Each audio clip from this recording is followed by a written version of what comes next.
देखिए, इसको बोलते हैं नेम रूट या रूट नेम। ठीक, अगर एक कार्बन रहे तो मेथ बोलिएगा, 2 कार्बन रहेगा तो एथ, 3 कार्बन रहेगा तो prop, pent, hex, hept, oct, non, dec. Eth, meth, eth, prop, but, pent, hex, hept, oct, non, dec, ये रूट नेम हो गया। आगे में आपको जोड़ना है। ठीक है, आगे यहां देखिए, हाइड्रोकार्बन यौगिक कितने होते हैं? 2 प्रकार के, संतृप्त और असंतृप्त। संतृप्त में होते हैं एल्केन और असंतृप्त में होते हैं एल्कीन और एल्काइन।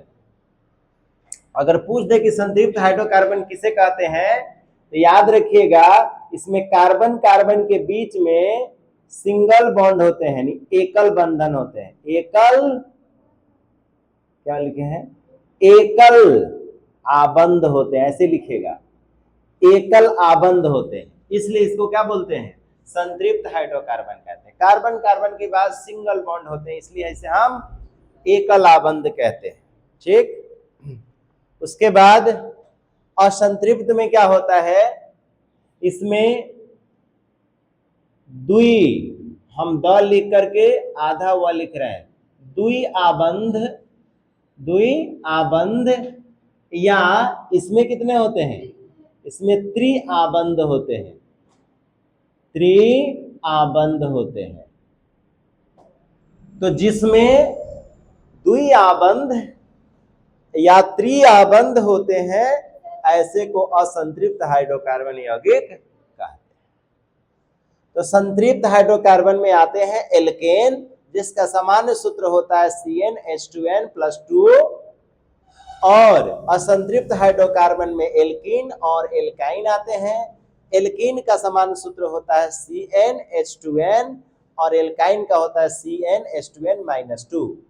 जोड़ दो, छोड़ दो, घटा दो, बाकी तीनों में सामान्य है। जोड़ दो, छोड़ दो, घटा दो। इसमें अगर हम 3 कार्बन लेकर के हमने इसको स्ट्रक्चर दिया है, स्ट्रक्चरल फार्मूला लिखा है, तो कार्बन कार्बन के बाद सिंगल बॉन्ड, इसमें कार्बन कार्बन के बीच में कहीं एक ही जगह, कहीं एक जगह 2, बाकी सब में 1 देना है, और इसमें कहीं एक जगह 3 और कहीं एक जगह 3, बाकी सब सिंगल देना है। ठीक, अब इसका नाम पूछ रहे हैं, जरा आप नाम सुनिएगा। कितने कार्बन है? 3, तो 3 वाला उठा लेंगे प्रोप, सब में जोड़ लेते हैं प्रोप। सुन लीजिएगा, इसमें भी 3 है तो जोड़ लेते हैं प्रोप, इसमें भी 3 है तो जोड़ लेते हैं प्रोप। अब इसके अंत में जुड़ता है एन, तो एन जब हम जोड़ेंगे तो एन का मतलब होता है एकले, और 9 का मतलब होता है 9, तब प्रोपेन। और इसमें प्रोप में इसका जो ये अंत होता है उसे इन बोलते हैं। क्या बोलते हैं? इन, अंत में जोड़ना इन। तो प्रोप में जब हम इन जोड़ेंगे तो ई का मतलब इधर से मात्रा, और 9 तो 9 रहेगा, तो प्रोपीन हो जाएगा। और इसमें जुटता है आइन। क्या? आइन। तो आइन जुटेगा इसमें, तो आ का मतलब प्रोपा, आ का मतलब इसमें आकार लग जाएगा, तो कितने प्रोफ है ना, तो प्रोपाइन हो जाएगा। क्या हो जाएगा? प्रोपाइन, ऐसे भी लिखे हैं प्रोपाइन। तो यह हो जाएगा प्रोपेन, प्रोपीन, प्रोपाइन। ठीक है, कोई दिक्कत आप लोग को नहीं? ठीक है। अगर 3-4 कार्बन होता तो, 4 कार्बन होता तो ब्यूटेन, ब्यूटीन, ब्यूटाइन। अगर 5 कार्बन होता तो पेंटेन, पेंटीन, पेंटाइन। 6 कार्बन होता तो हेक्सेन, हेक्सीन, हेक्साइन। और 7 रहता तो हेप्ट, हेप्टेन, हेप्टीन, हेप्टाइन। और मैं आपसे पूछता हूं एल्केन, मेथेन का जरा बताओ तो मेथेन इसके होता ही नहीं है। क्योंकि इसको डबल बॉन्ड चाहिए कार्बन कार्बन के बीच, और मेथेन में तो एक ही कार्बन होते हैं। तो मेथेन में इसमें बन सकता है, लेकिन मेथेन इसमें नहीं होगा, इसमें नहीं होगा। तो मेथेन संतृप्त हाइड्रोकार्बन, सिर्फ मेथेन संतृप्त हाइड्रोकार्बन। तो खैर यहाँ हटाइए।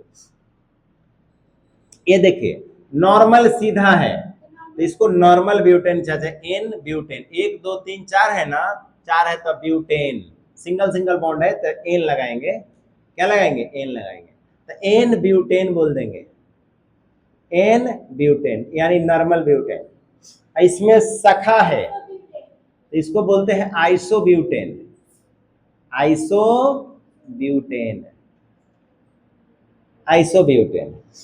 ये बेंजीन का सूत्र है, बेंजीन में C6H6 होता है, दोनों सेम होता है नंबर में।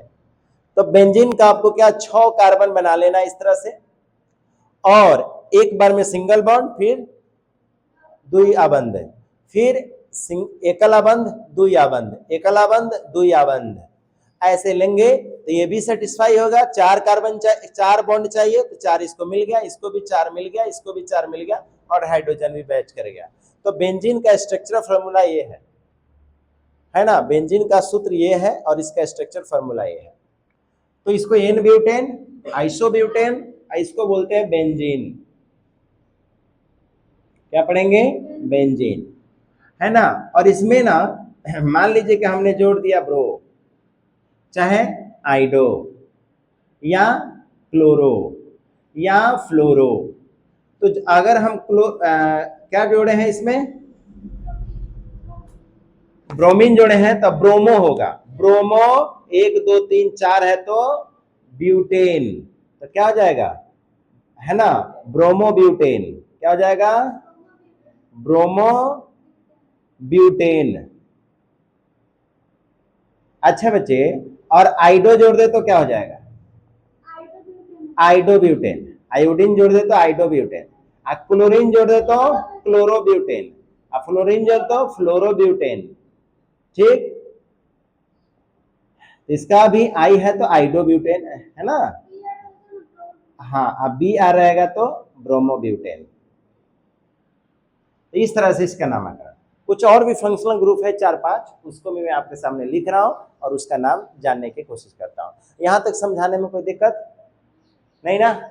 अब हम देखेंगे फंक्शनल ग्रुप के नामकरण कैसे करते हैं, उसका एक बार और क्लास लेकर के हम आगे क्लास को बढ़ाते हैं, ठीक है। यहां तक किसी को डाउट है ना, हेलो, तो चलिए आगे हम ले चलते हैं फंक्शनल ग्रुप के ऊपर।